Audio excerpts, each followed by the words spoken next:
everyone, and welcome. I'm Lynette Cook, the Executive Director of Arnova, and I'm pleased to say well done.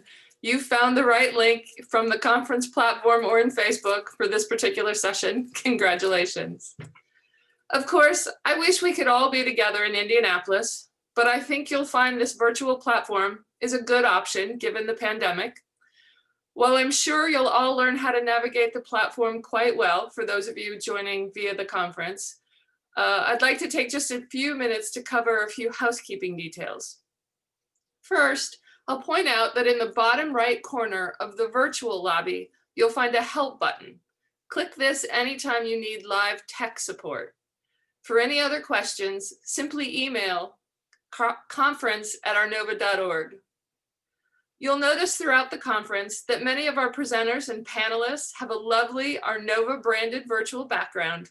If you'd like to have that background for your very own, you can find it on the Arnova website. From the home page, click on Conference, then scroll down to the set of blue boxes with links. You'll see Zoom background in the first column, the third row down.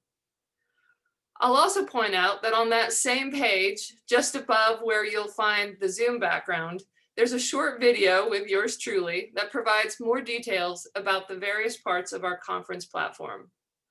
Remember that just like with in-person conference sessions, if you join a session a few minutes late, that's not a problem. It just may take you a few minutes to catch up with the conversation in the chat. Hopefully by now you've heard that all of our sessions will be recorded this year. The welcome session from last night is already up, and we're going to work to get today and tomorrow's sessions up as quickly as possible. We expect to have all of the recordings on the virtual platform by the end of next week at the very latest, so keep checking back to find those sessions that you aren't able to join live. Please note that only registered conference attendees can view these recordings, and you will not be able to download or otherwise save them. Recorded sessions will be available to be viewed through December 13th. While the exceptional content is what draws you year after year, I know that this conference is also valuable because you make connections. The collaborators, mentors, and peers with whom you can kick around great ideas are critical. So be sure to check out the community tab in the lobby and find people, and then use the meetings link in the left navigation bar of the lobby to connect with those folks. Please also click through to check out the virtual booths for both our sponsors and exhibitors, and let them know what you value about this conference and that you value their support. Anyone who visits all of the sponsor and exhibitor booths will be automatically entered into a raffle to win an Arnova swag bag, including a custom-made Arnova face mask. We'll mail these swag bags to 10 lucky winners once the conference is over. Finally, and obviously, it's our first year doing a fully virtual conference. And while I believe that the staff have done an amazing job of trying to replicate your favorite components of the conference in this virtual space, they and I want to know what you think. I know that the thought of completing another survey isn't terribly exciting, but I also know that you, more than most groups, understand the value of good data.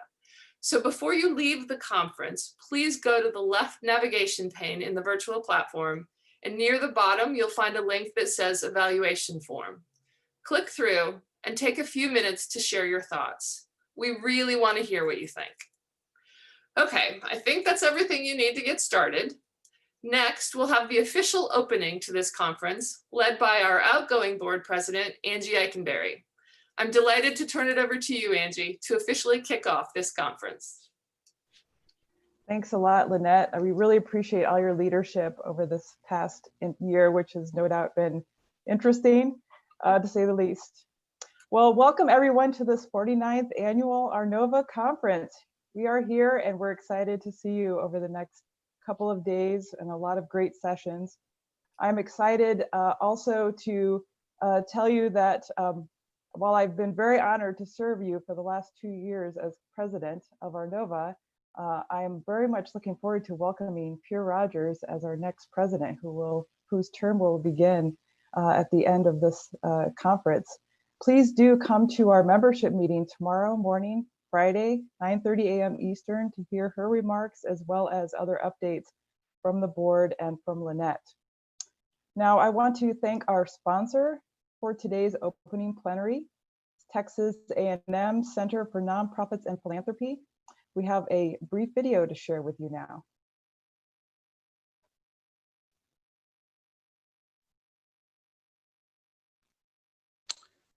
Hello, I'm Will Brown and serve as the director from the Center for Nonprofits and Philanthropy at the Bush School of Government and Public Service at Texas A&M University. I'm excited to be here at the 49th Annual Arnova Conference. I want to acknowledge the amazing work of the Arnova staff and hundreds of volunteers to pull together a wonderful conference this year. I'm quite impressed with all the opportunities to learn and grow. I wish we could be together this week. I miss each of you. Look forward to more settled times when we can gather together again. Our work, the work that all of us do, is critically important to build a more just and equitable society. We at the Center for Nonprofits and Philanthropy believe that nonprofits are instrumental to supporting a society that provides opportunities for all and supports the engagement of everyone in our diverse and vibrant communities. We believe in the importance of boards and talented leaders and are honored to co-sponsor this event. Enjoy the conference. Thank you again to our sponsor. Now, I want to also give a big thank you to Dr. Lindsay McDougall and Dr. Khaldoun Abouassi for co-chairing this amazing conference this year. And another giant thank you to the staff for all they've done to make this happen. It's been a big effort and we really appreciate you. And finally, I want to thank so many of you who volunteered for so many committees. Because of you, this conference couldn't have taken place. And of course, Arnova wouldn't be what it is without all of you.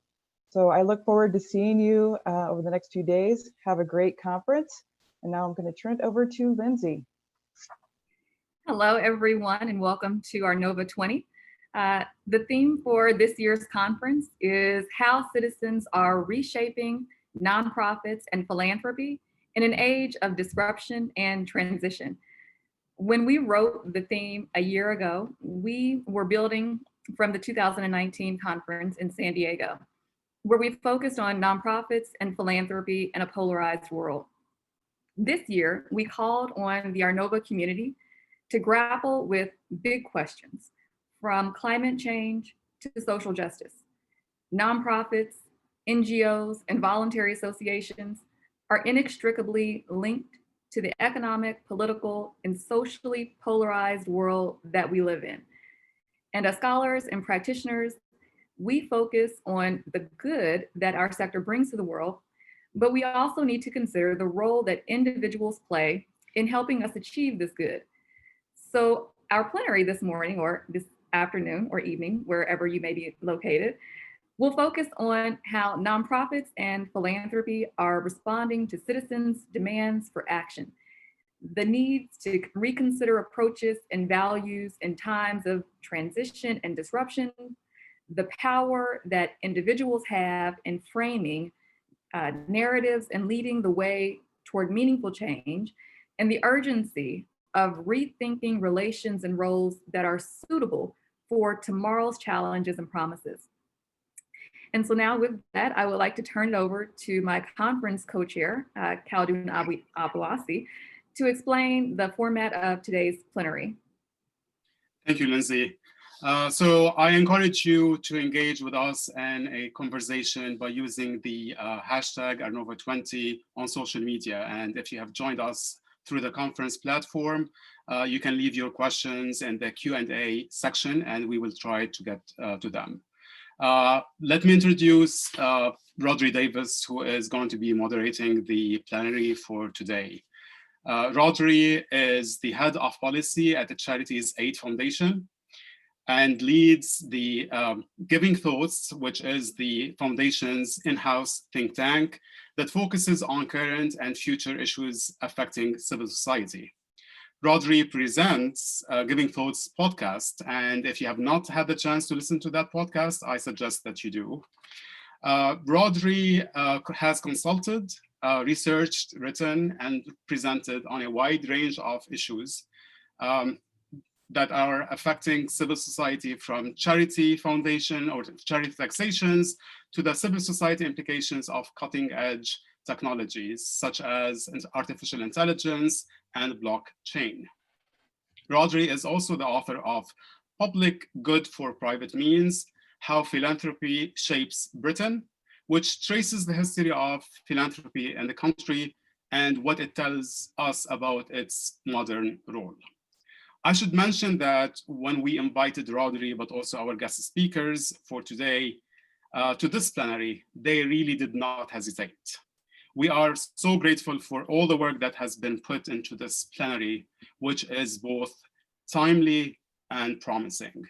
We hope that you enjoy it. Thank you. Thank you, Haldun. And I also want to just say thank you to Lindsay and Angie and the many others from Arnova who've made this opening plenary and indeed this entire conference possible during what I think we all know has been a very difficult year. And I'd like to say hello to everyone watching wherever you may be in the world and whatever time of day it is where you are. I want to get into the substance of what we're here to talk about as soon as possible. But before I do, I also just want to take a moment to express my gratitude to Arnova for inviting me here today. It was only last year I came to the conference for the first time, and I found it enormously rewarding. So it's a real honor for me to have been asked back to moderate this year's opening session. And it's even more exciting for me, given the two speakers that we've got with us today and the topic that we are here to discuss. As Khaldun said, questions of how citizens shape efforts to achieve social and environmental progress, how the expectations and demands of those citizens are changing and what that means for those of us in the nonprofit world feel much more important than ever before. I think it's obvious the factors driving the recent US election result and the longer term implications of it are still being debated.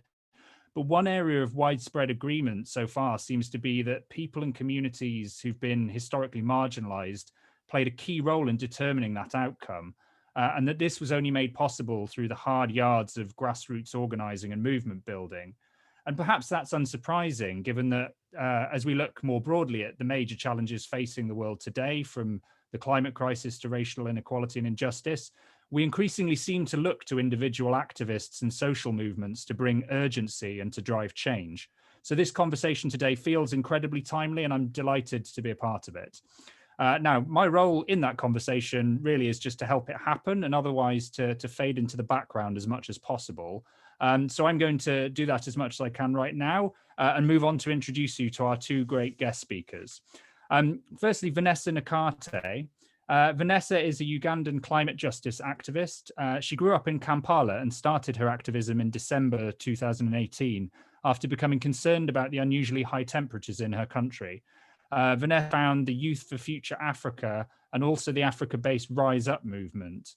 In early January 2020, she joined around 20 other youth climate activists from around the globe to publish a letter to participants at the World Economic Forum in Davos, calling on companies, banks, and governments to immediately stop subsidizing fossil fuels. In that same month of January 2020, the Associated Press news agency cropped Vanessa out from a photo she appeared in, featuring Greta Thunberg and a group of other climate activists after they all attended the World Economic Forum. Vanessa has been outspoken against the erasure of African voices in the media, specifically in climate action conversations. And our second speaker is Megan Ming Francis. Megan is an associate professor in the Department of Political Science at the University of Washington. She specializes in the study of American politics, race, and the development of constitutional law. Megan received her MA and PhD from Princeton and is particularly interested in the construction of rights and citizenship, Black politicalism, and the post-Civil War South. She's the author of the award-winning book, Civil Rights and the Making of the Modern American State, which tells the story of how the early campaign against state sanctions. She's going to work on a second book examining the role of the criminal justice system in the rebuilding of Southern political and economic power after the Civil War. And at this point, I'm going to invite both speakers to give us some initial thoughts for about 10 minutes each. And remember, just to reiterate, you can submit questions via the Q&A function, and please feel free to add your own voice to the wider conversation on social media using the hashtag #Arnova20. So if I can come first to Megan. Great. Hi, everyone. Good morning. Okay, let me get situated here 1 second. So I'm making sure I do not go over. All right, so good morning. I want to acknowledge the work of our NOVA. This is my first time attending the conference, even though I have heard so many wonderful things about this conference. My deep gratitude to the co-chairs, Lindsay McDougall and Khaldun Abuasi, and all of you who are gathered here online with us today. It is a real treat to be convened here with you all today. So what a year we are still having. It seems like one crazy or horrifying news story after the other. The central question that I find myself landing on and returning to after each episode of the crazy, that's what I've termed it, is who do I want to be as an individual, and who do we want to be as a country and as a world? It's a futuristic type of question. It calls us to think beyond the here and now. Who do we want implies that I am not and we are not the greatest versions of ourselves. But it also suggests the process of becoming the final form of who I can be and of who we can be is not yet over. So I choose to focus on who do we want to be, because who we have become is clearly untenable. This year has showed us who we are, a nation with a massively unequal healthcare system, a racist and violent police force, millions of Americans who teeter on the edge of food and housing insecurity, and rising levels of authoritarianism. Every month, week, and now day brings new reasons for outrage. 2020 has been all of those things, and yet the events of this year have also showed us that another world is possible. People have come together in ways that I could not have imagined even 1 year ago, and mutual aid for their communities, our public health professionals risking their lives to save ours, and solidarity in the form of righteous indignation and marches against institutional racism. Together, people across this nation, poor and wealthy, non-citizen and citizen, Black, Indigenous, Latinx, Asian, and white, have started to build a new world. The present may not be the world we want, but it's clear that people still got a lot of fight in them for something different, and fight people did. For nearly 3 straight months during the spring and summer of 2020, thousands of protests and rebellions exploded across the country and across the globe. More than 20 million people of all races, from large cities to rural locales, have marched and protested in a defiant display of public mourning and righteous rage, demanding accountability for the brazen murder of countless Black people at the hands of law enforcement. Their voices, their bodies, and their imaginations have awakened a sleepy nation to the urgency of addressing deeply entrenched racial injustice. Historically, Black protest has served as a type of kind of testimony to the nation's most vulnerable and its ability to expose the bankruptcy of a country that has failed repeatedly at offering equal justice and equality to all of its citizens. Public opinion data confirmed the recent shift, noting in June and July that public opinion has shifted dramatically in support of the movement for Black lives. Polling data now indicate a majority of Americans believe that police are more likely to use deadly force against Black people, and that there's a lot of discrimination against Black Americans in society. The shift in public opinion, for me at least, feels surreal.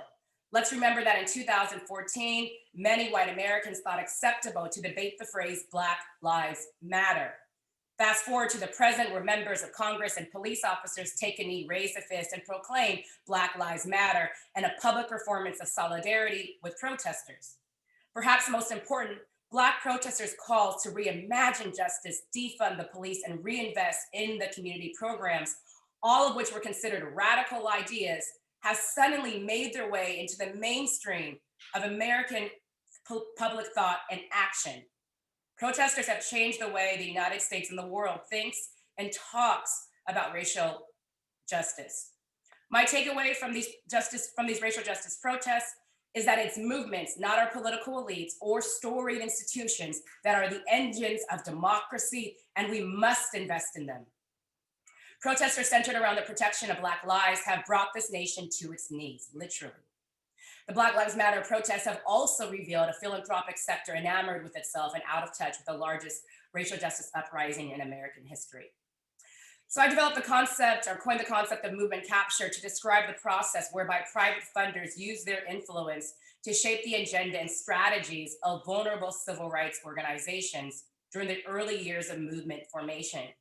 According to this capture framework, funders are self-interested actors that can exploit their elevated financial position by linking provision of funds to the pursuit of new goals or by shifting the salience of existing agenda issues. This moderating role does not come to funders by accident, but it's rather a central philanthropic tenet. There has been much hand-wringing in the current moment about the power dynamics of funders. Many of you have likely been to many of the webinars, but there's a long history of funder co-optation of Black-led movements. In my research, I explore one of the most celebrated examples of liberal philanthropy, the Garland Fund support of the National Association for the Advancement of Colored People, the NAACP's desegregation campaign, the funding that paved the way for the historic Brown v. Board of Education Supreme Court decision. The conventional story follows that the interests of the Garland Fund and the NAACP converged around the issue of segregated education in the United States South, and the Garland Fund provided the necessary seed funding for the litigation campaign. This funding story even has a fairy tale ending, right? The collapse of legalized Jim Crow in the area of education. Unfortunately, this well-packaged narrative hides a more complicated one: the shifting of the NAACP's civil rights agenda between 1923 and 1930. At the time, racial violence, not education, was the priority issue for the NAACP. According to the NAACP, protection of Black lives from state and vigilante white violence was the pinnacle civil rights struggle of the 20th century. It was a struggle that provided the way for Black people to vote and to receive education.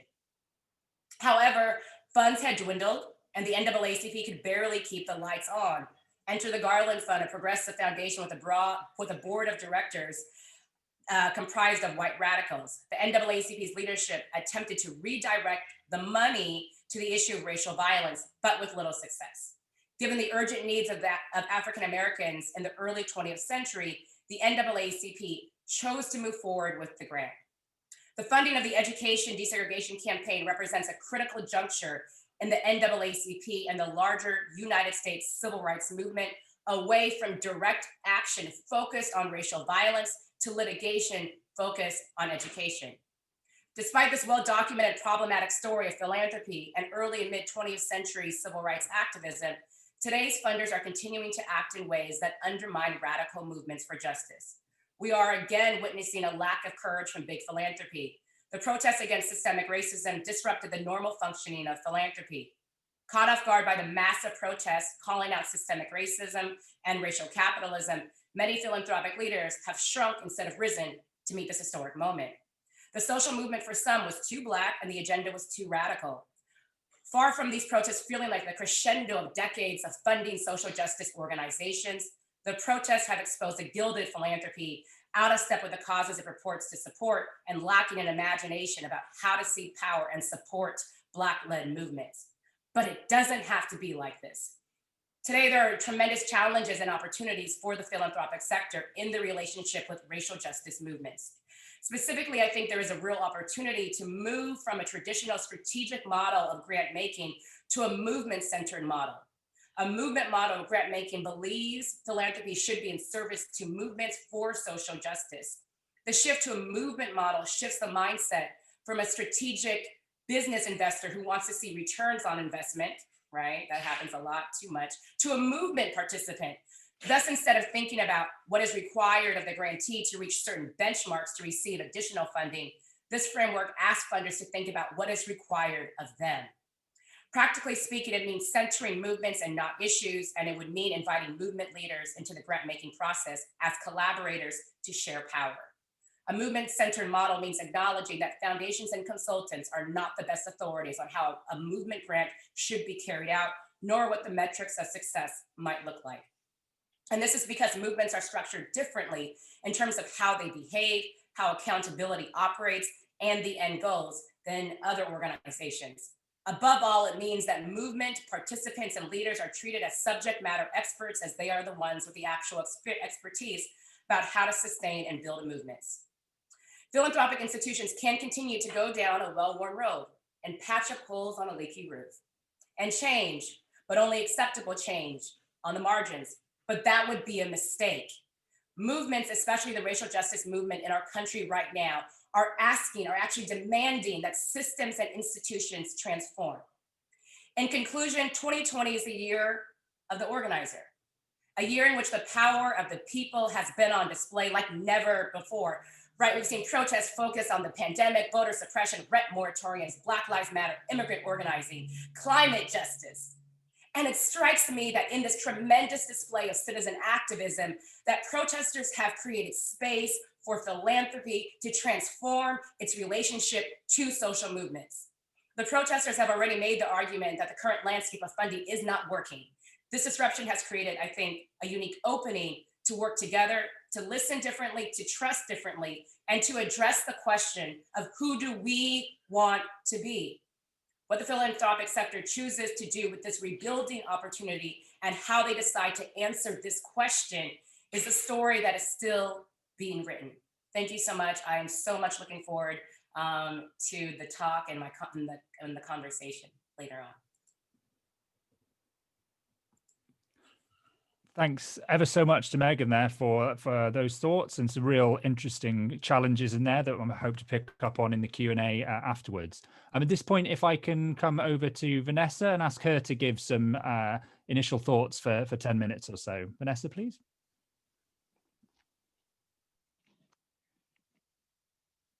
Thank you very much. I'm happy to be speaking with all of you today. As introduced, my name is Vanessa Nakate, and I'm a climate activist from Uganda.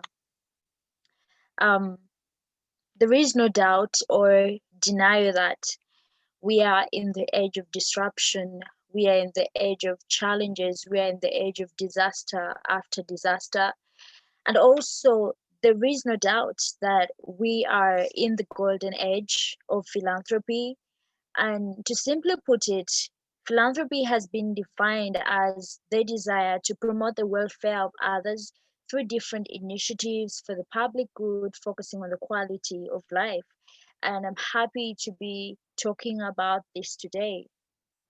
So we have experienced a wide range of catastrophes, from the climate crisis to the COVID-19 pandemic, that has turned our world upside down, and that has also attracted different responses from different organizations to support different communities, different countries that have faced the worst in this pandemic.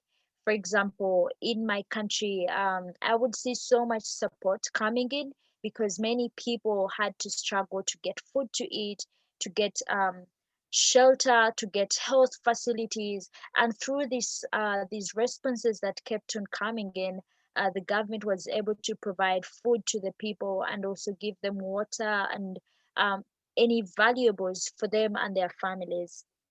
Yeah, but the world faces another bigger crisis that is often ignored, that is often not talked about, that is seen as something slight, and that is the climate crisis. This crisis has left millions of people destroyed. It has shattered hopes and dreams of very many young people who have chosen to rather stop going to school than to continue, they have chosen to strike, they have chosen to demand for action, because the future that they are going to inherit is definitely uncertain. And we all feel the weight of this crisis.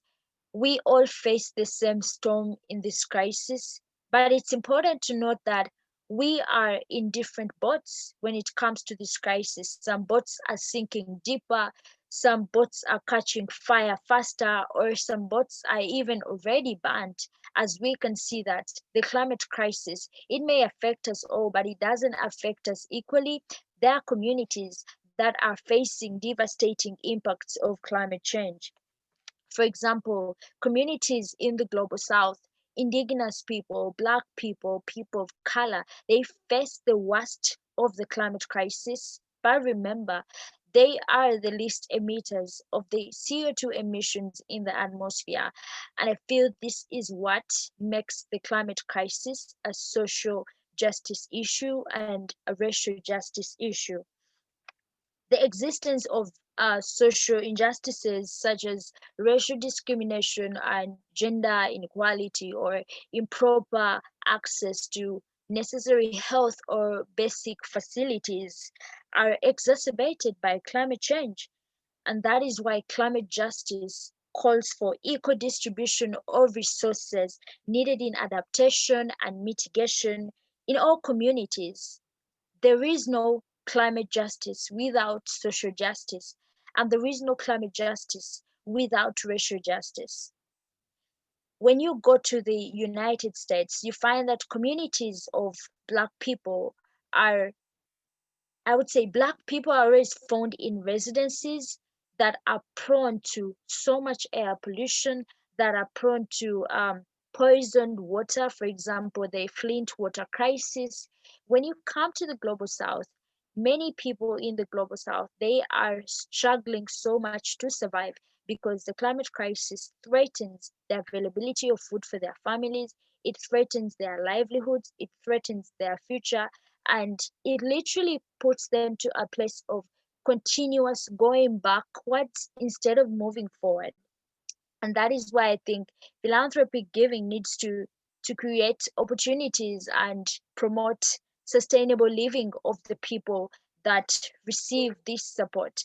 And it has to embrace equity, it has to embrace inclusion, because if we are to address issues of climate change, then it has to move along with social justice and racial justice. Everyone has their own story and everyone faces different consequences of these challenges, of this crisis. And that is why embracing it and tackling it in a way that includes everyone, that is the only way that we can go. If we want justice, it can only be equitable, it can only be inclusive and intersectional. And if the future isn't intersectional, then I don't want it. And I believe many other people wouldn't want that kind of future. Climate change, it affects different sustainable development goals. And this really makes it a very personal issue. When you realize that you will not be able to eradicate poverty in certain communities without addressing the climate change issues, it becomes a personal issue. When you know that you cannot achieve zero hunger, when climate change is leaving millions of people hungry in countries like Somalia, when climate change is sweeping away crops and farms of people, for example, in East Africa, it becomes a very personal issue. And also, there is no gender equality without climate justice. This is something that I've talked a lot about, and many people are not ready to embrace that. Every time you say that we cannot have gender equality without climate justice, someone will come at you and like, what about the boys? What about the boys? What I'm trying to say is that the girls and the women, they stand at a much bigger risk of being impacted by the climate crisis, especially in the global south. These are people who society has given roles of taking care of household chores, of providing food for their families, of providing water for their families, meaning that in the case of occurrence of a disaster, they will have to walk long distances to get this water for their families, and they are exposed to gender-based violence. They will have to farm and dig more than they did before in order to recover what has been lost. The girl child faces a risk of dropping out of school because they got to help out their mother recover everything that has been lost. Some are even exposed to early marriages because their family expects a form of bride price if they're given up for marriage. So this makes these issues so interconnected, and I feel like everyone must understand the intersection of all these things. We cannot have justice anywhere if there is still injustices and inequalities in other sectors of our lives.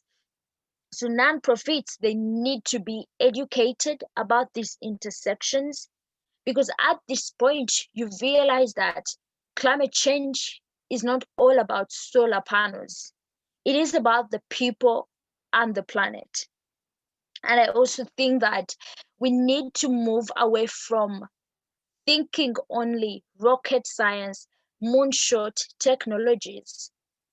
Philanthropy and non-profits need to move towards innovation, I would say, because there are solutions, social solutions that I believe can help us to address the climate crisis. And these are solutions that are often left out of environmental circles. For example, educating girls. This is listed by Project Drawdown as one of the 100 activities or things that we can do to cut down global emissions. And it is ranked number 6 above most of the technology, rocket science solutions that everyone is suggesting. But why don't we do things that we can do now? Some of these technologies, they take so much time, they need so much funding, they need so much research, they need so much development. But educating girls is something that we can do right now. And it not only benefits the girl, it benefits her family, it benefits her community. These girls are able to build resilience in their communities, in their families, so that if they face any challenge of a climate disaster, they can still stand strong, they can still recover. I mean, we have seen how leaders, female women leaders, have handled challenges in specific countries. And we've clearly seen that having women in leadership positions is the best thing for us. But how did these women get there? They went through school. That's why I believe that if we educate um, girls, we'll be able to handle and overcome some of the, or even most of the injustices that we see in our communities, from climate injustices to social injustices to racial injustices. Remember, these are tomorrow's campaigners, these are tomorrow's scientists, these are tomorrow's leaders, these are tomorrow's decision makers. Now is the time for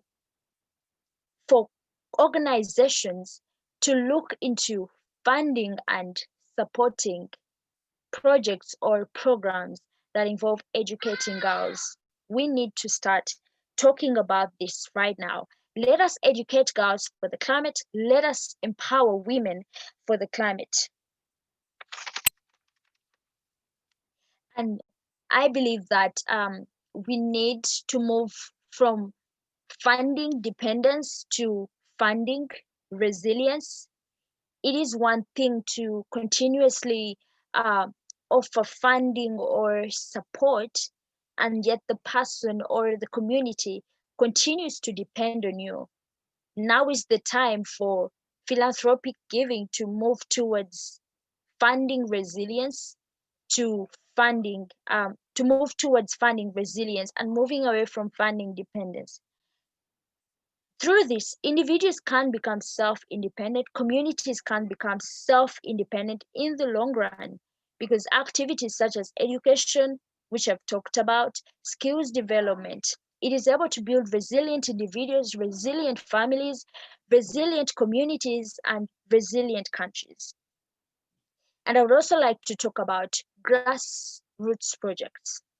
We have seen various grassroots projects organizing protests, organizing sit downs, organizing strikes.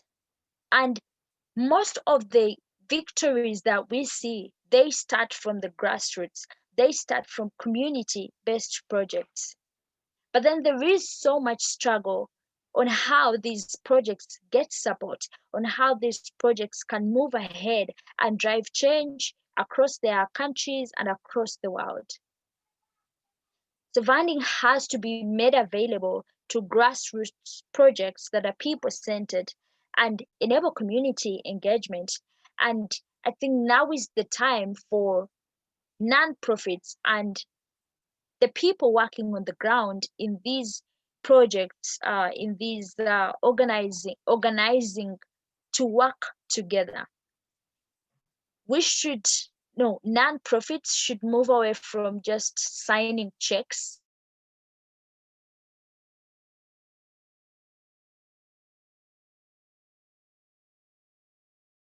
about the issues that these people are fighting for. You should move from just signing checks and sending support and sending funding to actually being there, to actually getting involved and getting engaged. Because the only way we can have social justice, racial justice, climate justice is if we work together, if we work united. I believe we can be able to get this. And anyone can be a change maker in your community, in your country. It doesn't matter the size of your resources. I believe that if we have a common goal towards achieving a future that is equitable, a future that is livable, a future that is just, a future that is sustainable, and a future that is happy, then we will be able to transform the world. All we need is the will, all we need is the action. Just make sure that you be part of the transformation. Thank you very much. Thank you very much, Vanessa. Absolutely fascinating thoughts there.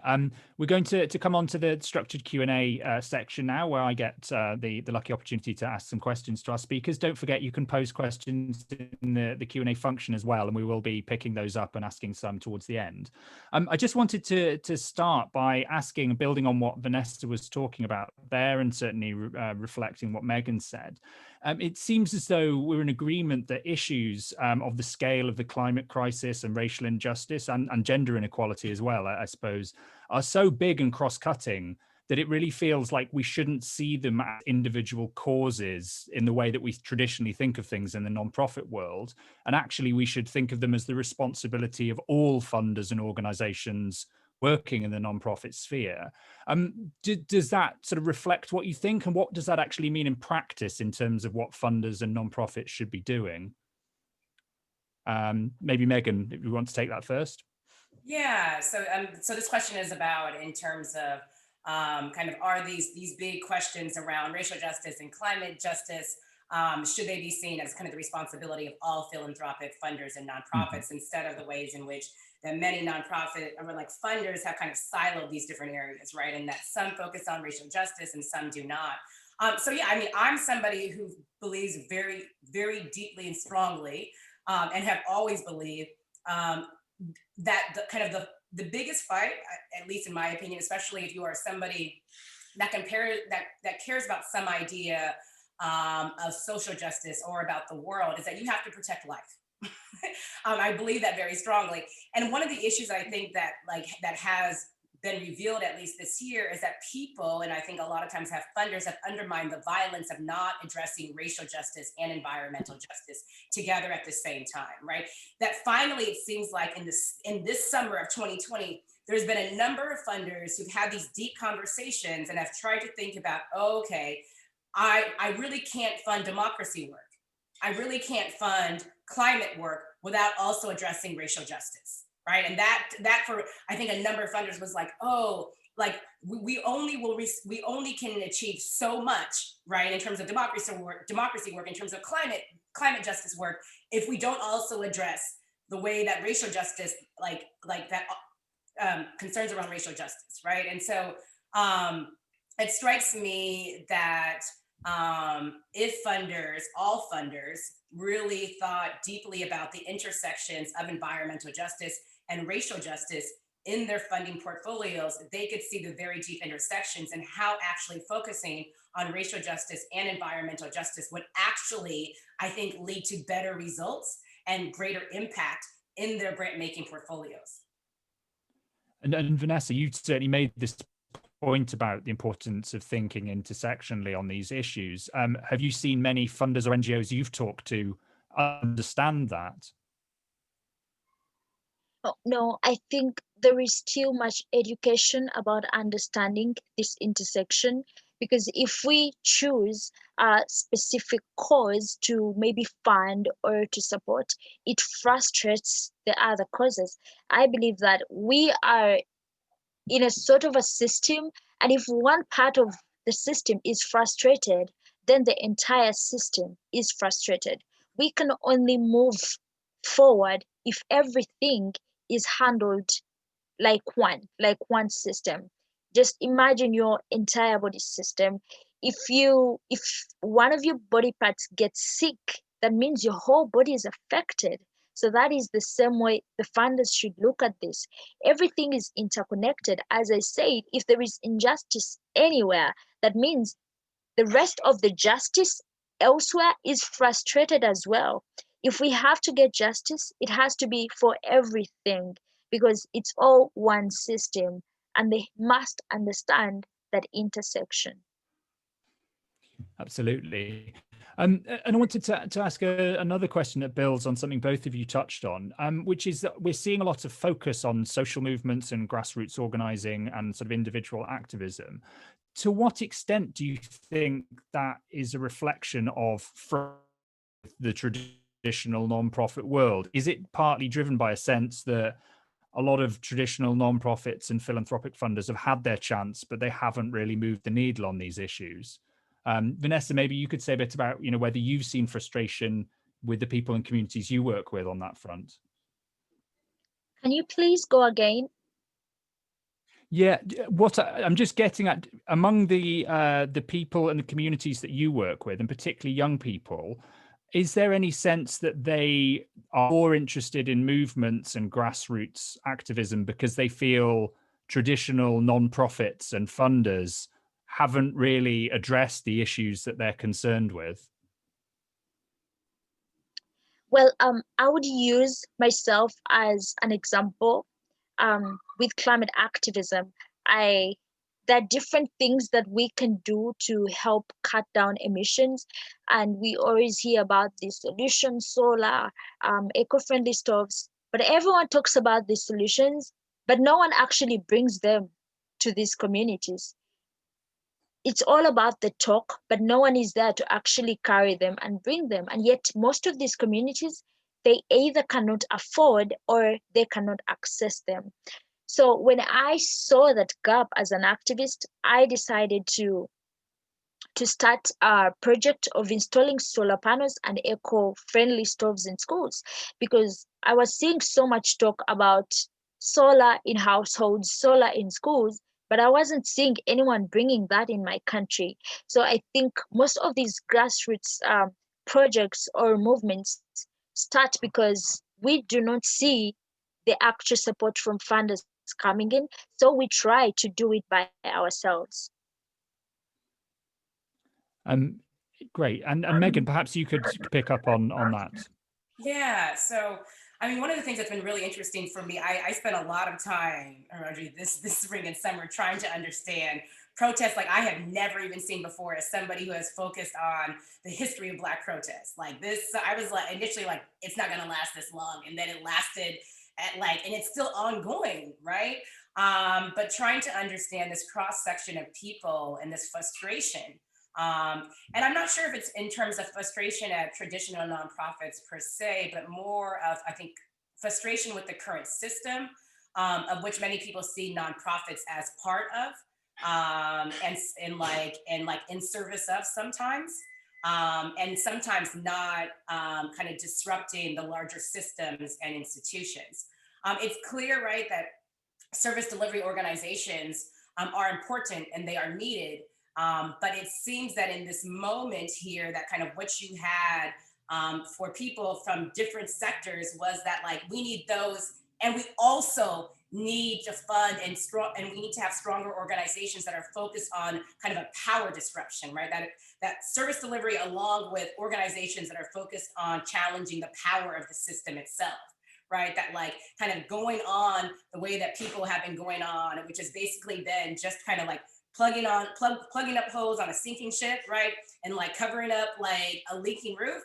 It's just not, people are exhausted. Like more than anything into 2020, people are just exhausted of things not changing in their lives. And so what you heard so strongly and clearly, I think, from protesters this year was that people don't want reform, that people want a large scale transformation. And the way that they were going to achieve that is to make clear that the current system does not work and that something else must like come into its place.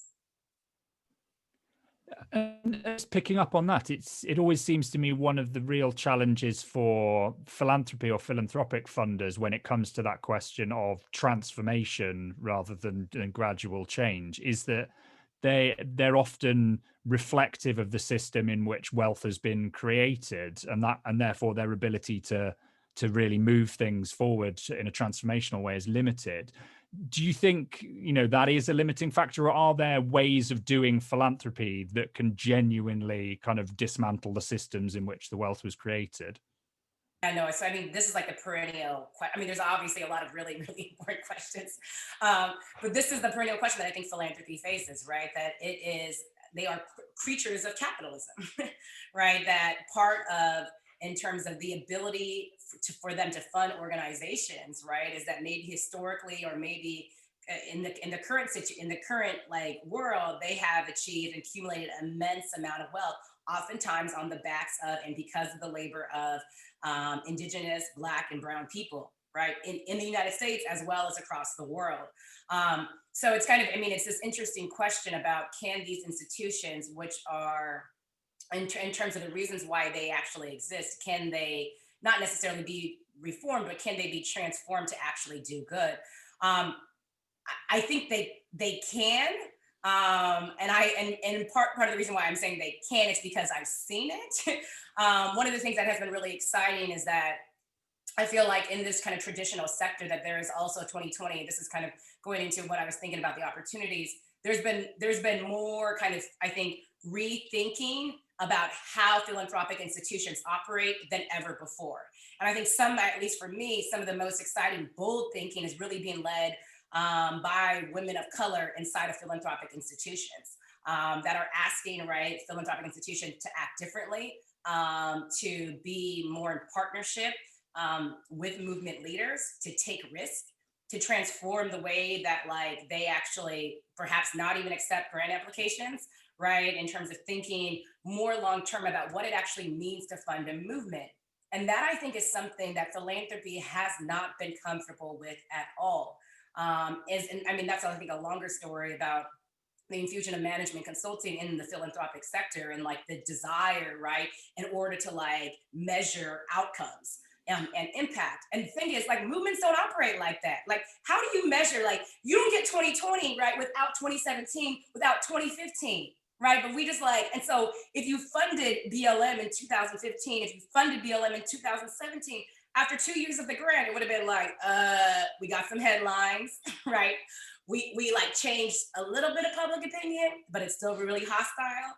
But like 2020, I think we all as a world accept, wow, this is a movement that mattered, right? And that is changing things, that is key to like protecting democracy and organizing people power.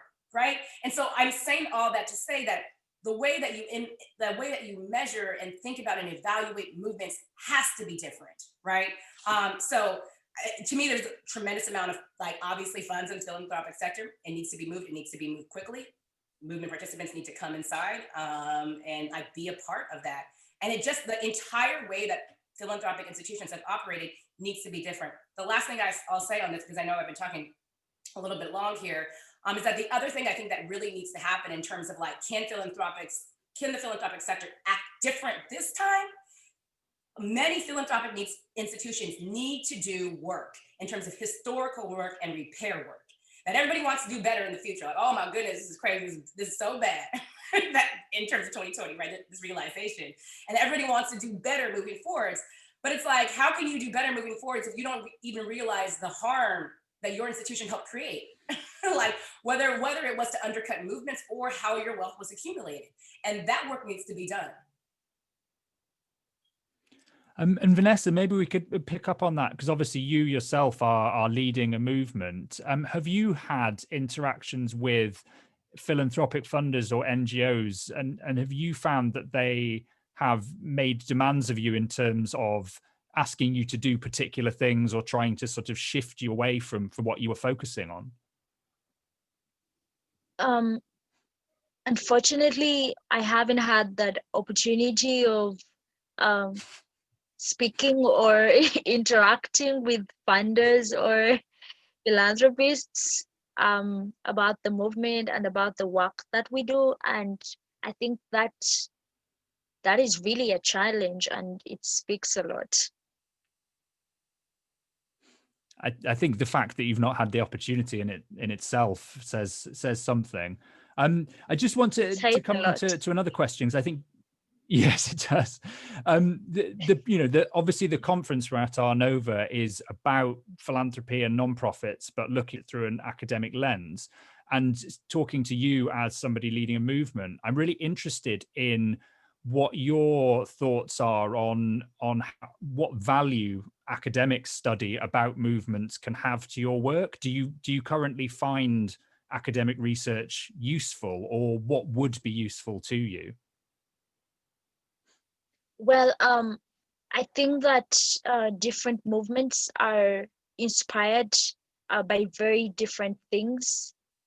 It's always about maybe the injustices or the gaps that someone notices in the community that actually lead them to read more about what the academics have to say. For example, when I found out that, before finding out that the climate crisis was a big challenge in my country, it was through research that I believe was put out by the academics, and it was important for me. It helped me a lot in realizing that this was a challenge that was affecting the people in my country, the people in the African continent, and the people across the world.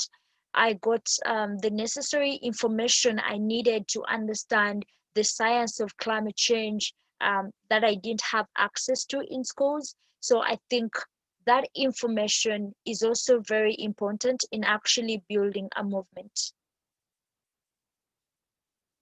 Great. And Megan, perhaps you want to pick up on that from the perspective as an academic about, what value you think your work has for those working in movements and what more we could be doing. Yeah, no, so that's a great question. When I wrote this article, the price of civil rights, about the NAACP and funders, I don't think you know this. I actually never thought anybody in philanthropy would ever read it.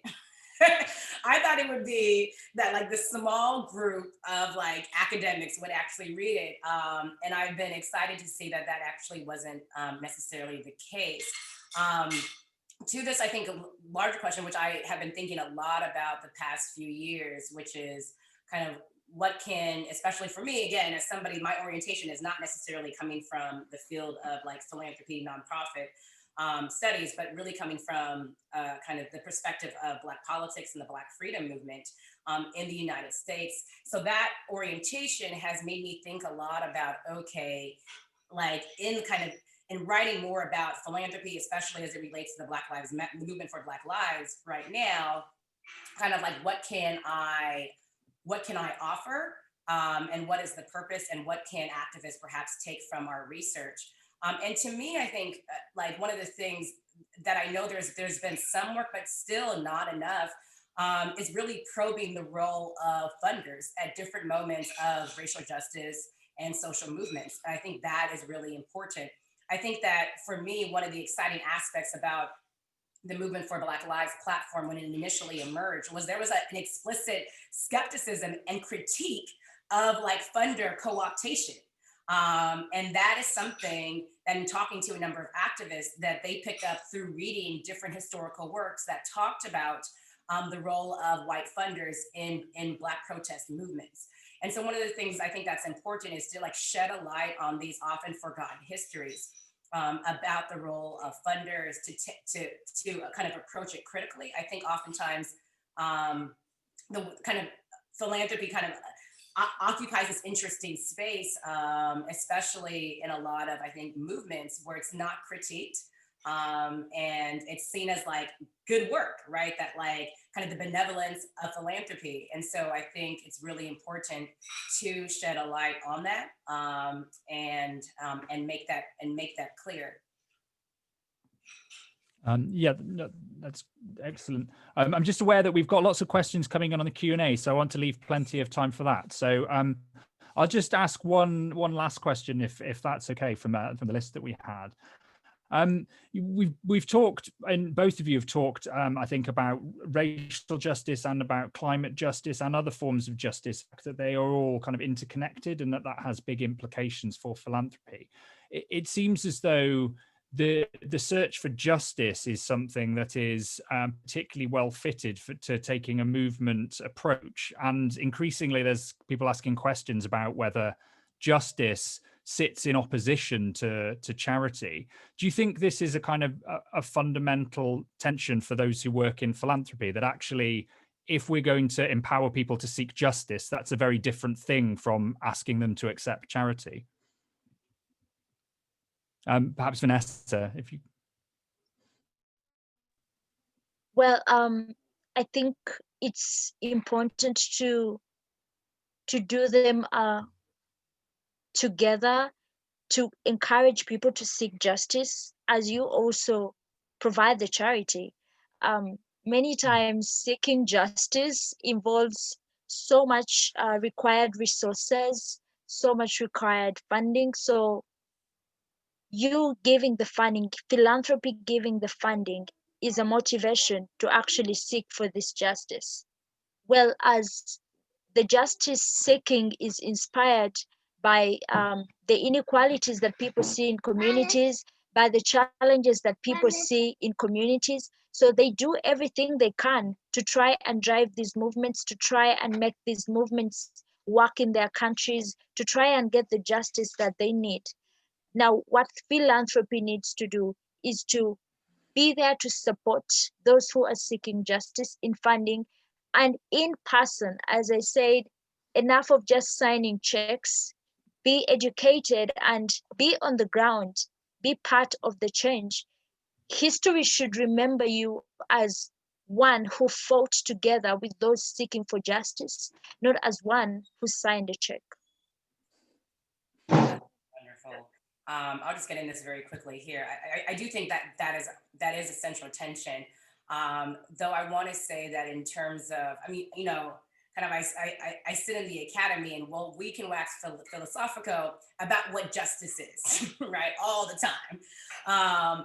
But to me, it's really important, like, especially in this crucial moment that we are in 2020, in terms of to ask this question about what does justice require? And to ask that question, not of ourselves, but people who are actually doing the work, like Vanessa, right?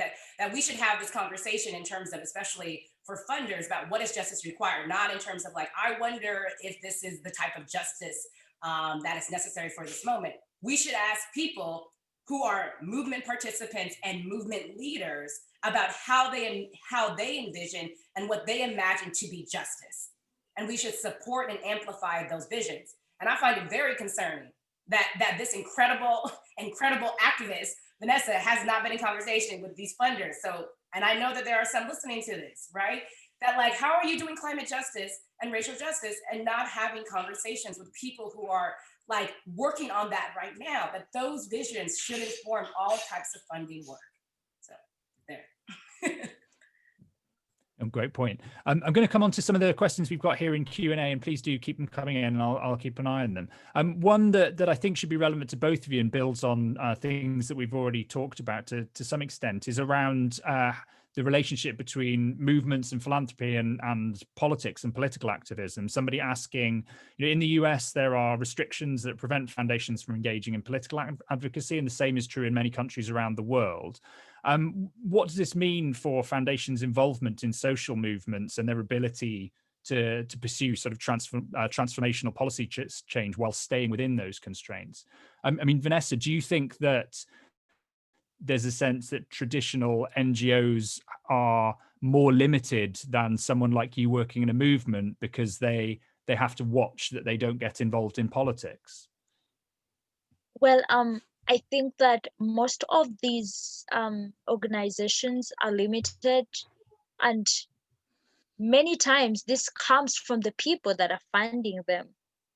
They are specific on what they want them to support, because it is important to know that most of this funding, it comes from a history of exploitation, a history of capitalism that we often don't want to talk about. And many times philanthropic givers will decide on what non-profits should support. I mean, they will dictate on what they want them to support because they have power literally over everything, over the politics.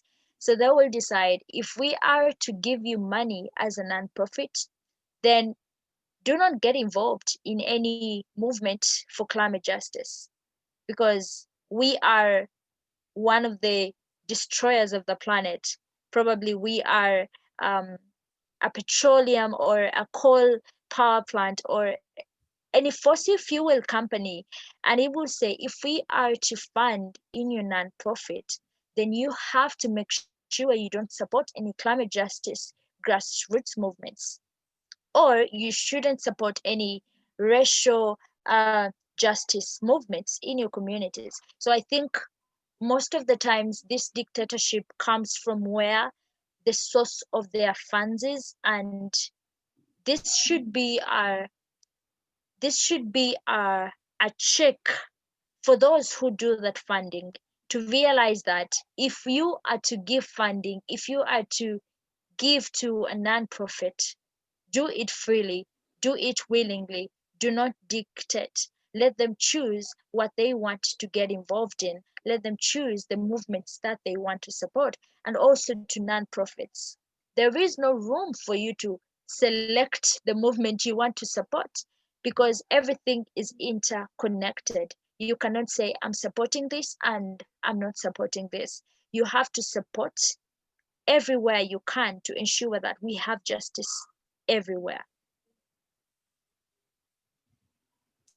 And Megan, obviously, as a political scientist yourself and someone who has studied philanthropy, what's your take on the sort of limitations on the ability of philanthropy to get involved in politics, and whether that limits its ability to engage with movements fully? Yeah, so I mean, I think that there's been a really interesting 2020 has been, there's been a especially interesting conversation this year when it's clear that many funders have shied away from what they perceive as like very political stances, right? And it's also clear that especially in the United States, that many funders, like previously, let's say before 10 years ago, have operated in this space where they could pretend that they actually that they were being apolitical, right? That I think, in terms of what has definitely transpired, especially over the last 4 years, is that space has become increasingly difficult to actually hold, right? That, like, in terms of doing nothing and saying nothing is actually being complicit in, and is actually making a statement in support of. So I think right now, in terms of one of, I think, the most important things for like funding institutions in this moment is to be very clear about who they are and what they stand for, in terms of their vision of how this world should look and should operate. I think that, like, what's been happening as a result of funders in some ways, like, not wanting to be so-called, scare quotes, political, is that they have supported things that they have not wanted to support. And so, like in this moment right now, it's been, I think that there is an opportunity for funding institutions to actually reframe. And so what's been clear is that a number of funding institutions have been kind of caught up, and have allowed other people to set a narrative for them. And it's clear that these things, as I have listened to many heads of different funding institutions say very clearly, I'm thinking of, at least in my mind, Crystal Haling of Libra, Carmen Rojas of the Margaret Casey Foundation, say very clearly these things that one should not want children in cages, these things that everybody should believe in science, and want trees and want water and not want people being killed by law enforcement or white vigilantes. These are things that we should all aspire to, right? Like these are not necessarily, people think for some reason, some people have made them partisan. They are not partisan, right? And so it's clear also that people and institutions are not very clear about what their ideology is and what they believe in. And so I think it's really important in this moment, when people will make up things for you to be, that funding institutions get crystal clear on who they are.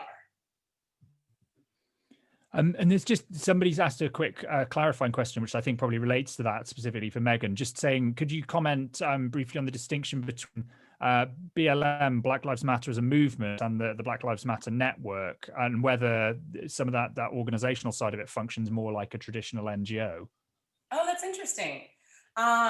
So in terms of, the movement for Black Lives is now kind of the overall umbrella for a number of organizations across the country, to kind of, not kind of, but to that are linked into kind of the more national and bigger organizations, right? So it's been a way to organize the different chapters and cities and towns into, now I think, the more kind of the phrase that people use as the movement for Black Lives, because it is in so many ways a movement. Now, does it operate like a traditional NGO? I don't think so. But that is a question that I actually want to think a little bit more about. I also want to note that it really isn't until this year, right? This year, when there's actually been as much funding, or at least stated funding, for the movement for Black Lives, as so many leaders in the movement for Black Lives have made clear over the course of this year, is that they were thrown so few in terms of scraps from philanthropic institutions up until this year. That for the most part, in terms of what I had said, is that many funders were like, "Oh, hey, it's a little radical." Like, we rather fund different organizations. And so in terms of the way that sometimes we think about kind of NGOs in terms of a kind of a larger capacity as well as funding, I'm not sure that has happened until actually this moment. And I think, obviously, for those of us who've been watching the funding come in, it's yet to be seen in terms of kind of like how that is going to trickle down and how that's going to have an impact. Great. I think we're getting towards the end of our allotted time. And so I've got one question here that's come in that I'd love to ask to both of you. It seems very timely. Somebody posted this ahead of time. The question is, what is your message or suggestion to the incoming administration in the US? And maybe Vanessa, if you could take that first. Obviously, neither you nor I are in the US, but I think given the importance of the US to the rest of the world, we can feel okay in making a call. Well, the US, being one of the largest emitters of CO2 emissions, my message to them would be to get back into the Paris Agreement as soon as possible and to take the action that we need. I believe that we do not have leaders who are treating this as a crisis, and we expect all leaders to treat the climate crisis as a challenge for all of us. I actually wrote a letter. Sorry for laughing. I wrote a letter to the President-elect Joe Biden and the Vice President-elect Kamala Harris. Well, it hasn't been received yet, but it's basically a letter written from the purest of hearts, I would say. Not a formal one, but with the demands and basically what I want, or what we all want from them, is a future that is livable, a future that is equitable, a future that is sustainable, a future whereby I can smile, a future whereby you can smile, a future whereby our ecosystems can smile, a future whereby our planet can smile, and hopefully they can deliver that. And Megan, relatively briefly, if that's okay, but from your perspective in the US, what would your call be? So first, I just really want to amplify this letter that Vanessa Nakane has written and has been. I've seen it distributed and circulated online, and it is an incredible letter, and I'm so excited that she wrote that letter. In terms of what I would say, so I've actually been thinking, if I could, there's like all these different areas, but I'm just going to say specifically in the area of racial justice, which is something that I've been thinking a lot about in terms of, in this next administration, how to build power for communities of color in the United States. That has been something that has been eroded to a degree that I never even imagined 4 years ago. And so a number of things. One, I would really like to see a full-scale focus on reparations, memory, and monuments, that it's clear that there's been rising white nationalism in the United States, and that part of that is linked to the mythology about who our heroes are in this country and who our heroes are not. And I think we need to have more public conversations about, let's say, Confederate statutes and other individuals who are responsible for indigenous genocide in this country, conversations that educate the public about the histories of people that they perhaps don't know that much more about. And we need to celebrate those by putting up, let's say, new structures and new statutes. I also think that one of the things that has been so clear in 2020 is the power of individuals to disrupt and shift and change institutions. And that, like, it's really people on the ground who are innovative thinkers, right? It's not necessarily government or policy elites. And so I really like for there to be a renewed focus in community organizations, and a more of a linking in terms of the way that government or different agencies operate, a linking in terms of being informed by the way that these organizations are actually thinking. Like, that link would be so crucial. Two more things very, very quickly, I promise. Here is that one, in terms of there has to be a focus on like, in terms of dismantling parts of our criminal punishment system in this country, which is so deadly. There has to be. And then lastly, I'd really like to see a COVID task force that I know that has already started, but a COVID task force that has an explicit focus on the racial justice component, right? That this is not in terms of a kind of a race neutral, the way that it's impacted, right? That what we have seen is that in terms of the way who it has impacted, as well as who has received subsidies, are actually informed along racial lines. So I would really love to see those things happen in a new administration. Yeah, absolutely. Well, we've come to the end of this session, and it's my somewhat task to try and wrap this all up in an extremely short space of time. And given that it was such a ranging and interesting conversation, that's very difficult. I'd just firstly like to say thank you ever so much to Megan and Vanessa for their thoughts and insights. Obviously, people can continue the conversation and follow both of them on Twitter, which I would thoroughly recommend doing. I mean, the main takeaways for me, and incredibly briefly here, are that, the importance of empowering movements if we genuinely want to harness the power of people and communities, which I think we're kind of seeing that power very clearly at the moment. And if we want to do that, philanthropy needs to take a look at itself in terms of the structures and approaches that it uses, and recognize that when it comes to claims of justice, recognize the intersectionality between them is absolutely vital. And I guess most relevant to this conference, there's an enormous role for academics to play, helping to bridge that gap between the world of traditional nonprofits and philanthropy and movements, and to inform both of them.